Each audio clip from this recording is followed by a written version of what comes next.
Hi, everyone, and welcome to the first episode of the Whatever Works podcast. I am so excited to finally be doing this, but let me just get right into the topic because the one that we're going to be covering today is pretty interesting, okay? So let me get comfortable. So, today we're going to be talking about perception. And as someone with social anxiety, this has been on my mind for a really long time now, right? And,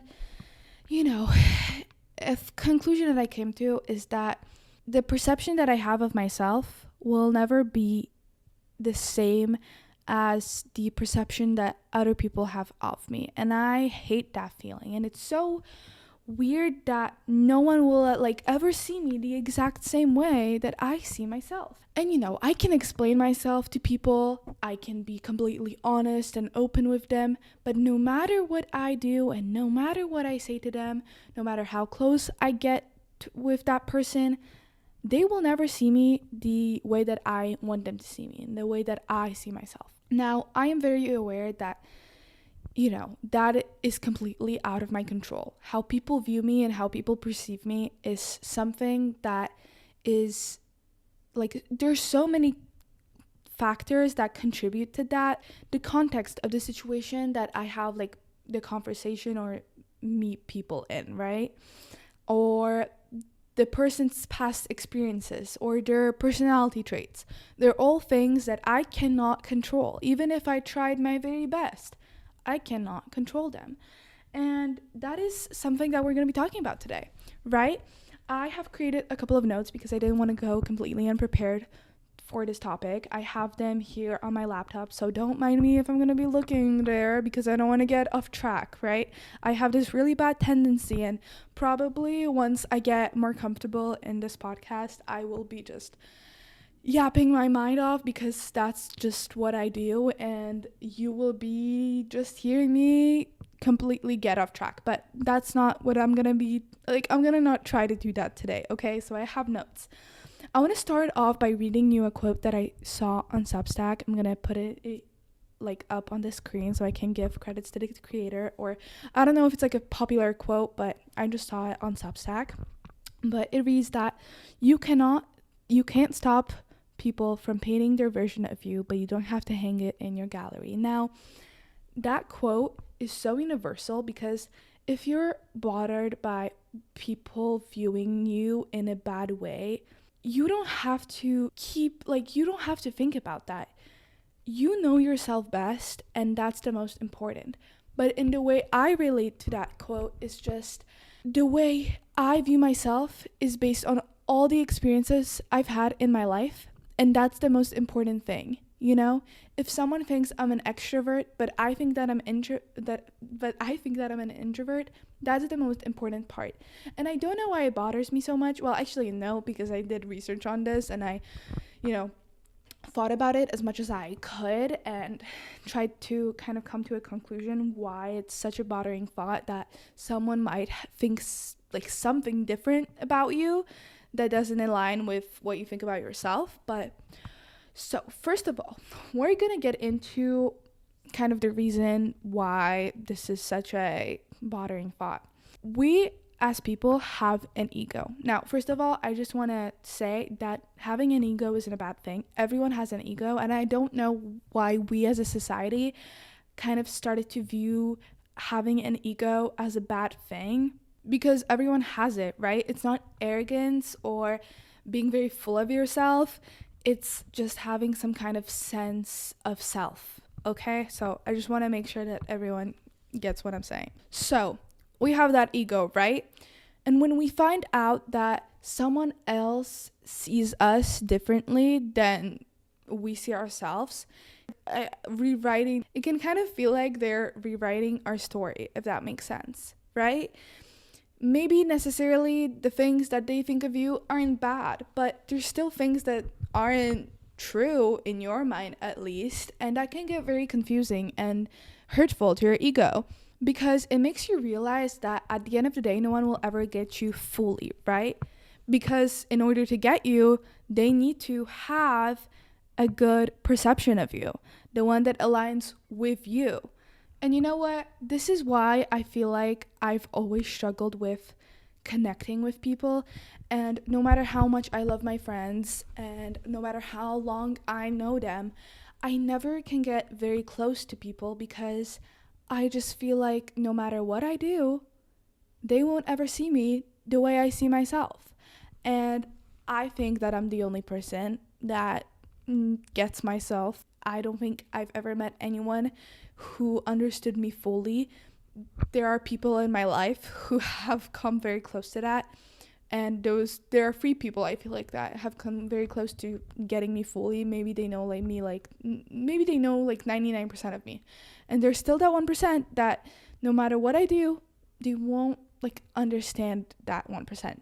And I think that's the reason why I struggle with connecting with people and connecting with my friends. Even I don't have I wouldn't say I have a very big problem with making friends, right?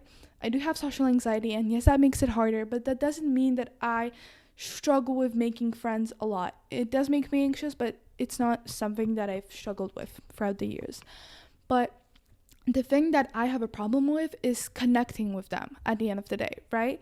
I can tell them everything about me, and no matter how hard I try to get them to understand me and so that I can connect with them on a deeper level, that won't ever happen. And I know it's a me problem because it's in no way another person's fault or my friend's fault, because I know that I'm the problem. I've had a lot of friends over the years and I've always struggled with it. But no matter how I trust them, I can never get them to fully understand me. And that all kind of just goes back to that perception of me that they have. And it gets to a point where I'll start doing certain things, not necessarily in a way that I want to do them or act in ways that I don't want to act, just so that they maybe can try to get closer to understanding me, right? Because even if I act like I want to act, maybe they'll interpret it differently, etc., etc. So I start performing for these people, right? But I change small things about me that aren't really visible to the naked eye. Like if you compared my real personality to the personality that I have around my friends, it wouldn't be much different, but there would be certain things that I would do differently just so that I can kind of get closer to having them have a better perception of me. Like I'll laugh differently, or I'll hide certain things, certain opinions. I'll change my opinions on certain books. I'll know what opinion I have, but like if someone asks me, oh, what team are you, right? There was this one book that I read, not the Samaritan Pretty, by the way, but there were 2 main love interests, and I was talking with a friend about it, and she was like, oh, what team are you? And I was like, oh, I'm team that. And she was like, oh, no, wait, I'm saying it's completely wrong. She was like, wait, what did she say? She was like, oh, what team are you? And I was like, well, what team are you? And she was like, oh, I'm this team. And then I was like, oh, I'm that team too, even though I wasn't.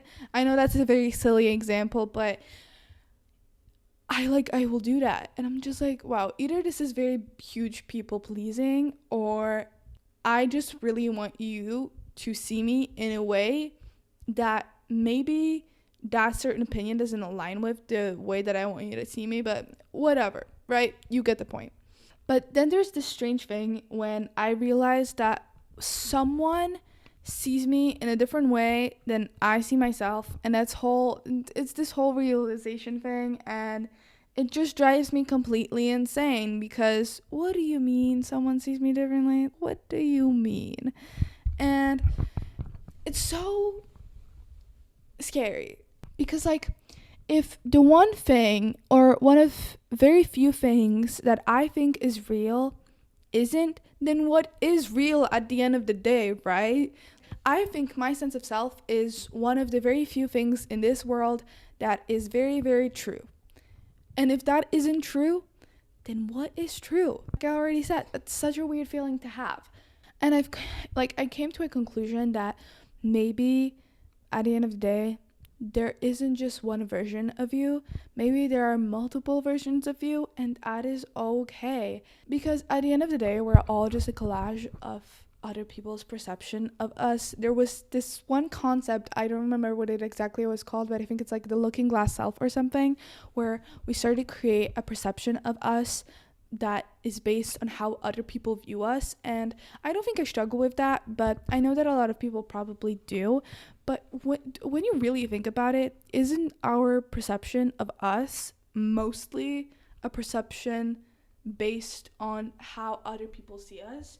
And maybe I don't realize it now because I've been through a lot of years and I don't remember what happened 10 years ago. And maybe the fact that I see myself as an introvert is actually because someone told me I was an introvert at a very young age. And it's just kind of something that I've associated it with ever since then. So even if I'm bothered by the fact that other people see me differently, at the end of the day, that's okay. And the weird part is that all of them are kind of right, you know? Because, yeah, when someone met me, when I was in a very talkative mood, they might have taken me as an extrovert. And in that moment, yes, I was a very big extrovert. And that is a very silly thought. And I feel like most of this just comes from me being a perfectionist and wanting to have everything perfect, having that person see me in a perfect way, having this done in a perfect way, and everything like that. But I think the piece of it all is just letting go, the fact that other people see me in some kind of way. And I think for me, just trying not to care about what other people think is breaking down all these things, one of them being how people perceive me, in order to just let go of it all. I can control other people's lens, their lens being their view of the world, their past experiences, their personality traits, but I can just let it go. And I'm a true believer, I think I already said this, that you are the only one who knows fully who you are because you're inside of that pretty little head of yours, and you're the only one who's been through it all. You've been through your ups and downs, you've been through your, through all the conversations you've had with people. You're the only one who's been through all of that. Even if someone was next to you for all of it, they still wouldn't be inside of your head, and they still wouldn't know how you all take it in. And I think that's a very important thing to remember, because if you come back from school, at the end of the day, you only have yourself. And that's a very important thing to think about. Anyways, I feel like I just babbled about I have no idea what, but I just need to get the first episode out of this podcast. I need to just start. So this will be probably really bad, and I have no idea what I just said for the past 70 minutes, but it's fine. And I love you, and hopefully you had a good day.